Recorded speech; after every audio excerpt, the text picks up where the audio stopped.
120 kilometre दूर रायगढ़ जिले में पेड़ गांव में 100 साल पहले एक कारीगर ने मिट्टी से गणेश प्रतिमा बनाने की शुरुआत की, जो अब करोड़ों के कारोबार में बदल गया है। पीढ़ी दर पीढ़ी काम आगे बढ़ा और अब यहाँ की युवा अच्छी नौकरी छोड़ मूर्ति बनाने का काम कर रहे हैं और सैलरी से 4 गुना ज्यादा कमाई करते हैं। अगर लाखों की नौकरी मिलती है और ये पेशा चुनने को मिलता है तो मैं यही चुनूंगा।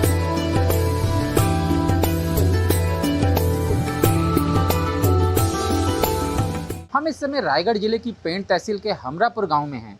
यहाँ 100 साल से भी ज़्यादा समय से गणेश प्रतिमाओं के निर्माण का कार्य जारी है। यहाँ 5 फीट से लेकर 20 फीट तक की प्रतिमाओं का निर्माण किया जाता है, जिनकी कीमत 150 रुपए से लेकर 1.5 लाख रुपए तक होती है। यहाँ हर साल 3 करोड़ मूर्तियाँ बनती हैं और 80 से 90 करोड़ का कारोबार है। 418 घरों वाले हमरापुर में 500 फैक्ट्रियाँ हैं, इसलिए इसे नाम मिला है इंडिया का गणपति मार्केट। यहाँ हमारी मुलाकात गांव के सरपंच प्रदीप मात्रे से हुई। सीताराम पलवेकर एक कुमार समाज का, और उसने पहले हमारे गांव में गणेश जी का कारखाना चालू किया और ये परंपरा अभी तक चल रही है। हमरापुर गांव से America, England, France, Japan, Australia, Germany, देश में विदेश में जाती है मूर्तियाँ। 20-25 करोड़ का नुकसान हो गया है 2 साल में। यहाँ से बहुत गणेश मूर्तियाँ देश भर में और विदेश में गई है।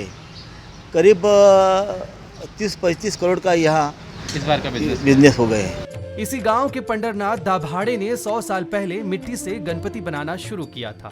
अब उनकी चौथी पीढ़ी इस कारोबार में है। उनके पोते राकेश चंद्रकांत दाभाड़े से हमने बातचीत की। ये तो मेरे दादाजी ने शुरू की है जी। उनको कम से कम अभी हो गए 100 साल हो गए।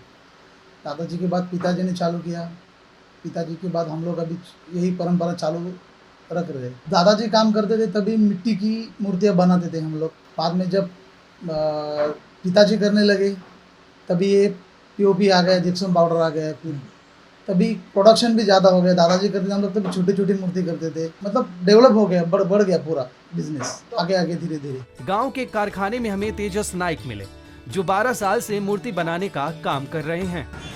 मेरे को लगभग अभी 10-12 ईयर्स हो गए। मैं जॉब भी करता हूँ और जॉब के अलावा ये काम करता हूँ, भाई को हेल्प करता हूँ। ये हमारा कला है, ये हम दिखाते हैं, इसमें हमको मजा भी आता है। गांव के मूर्तिकारों की एक यूनियन भी है। गणेश मूर्तिकार उत्कर्ष मंडल के महाराष्ट्र अध्यक्ष अभय मोहत्रे बताते हैं कि गांव के 10,000 से ज्यादा लोग इस कारोबार से जुड़े हैं। मिट्टी का गणपति जो कारागिर है वो हाथ से बनाता है, उसमें बनाने में बहुत टाइम चला जाता है। वो बनाने के बाद अगर वो कोई मिट्टी का मूर्ति है उसको रेडी करने के लिए मैक्सिमम 1.5 से 2 दिन लगते हैं। फिर उसको सूखने के लिए कम से कम 21 से 20 दिन लगते हैं। फिर उसको घिसाया जाएगा, ढागा जाएगा और फिर वो फिनिशिंग को आएगी। पीओपी की मूर्ति में उतना काम नहीं रहता है। आप पीओपी और रबर डाई का मिक्सर करके वो मूर्ति बना सकते हैं।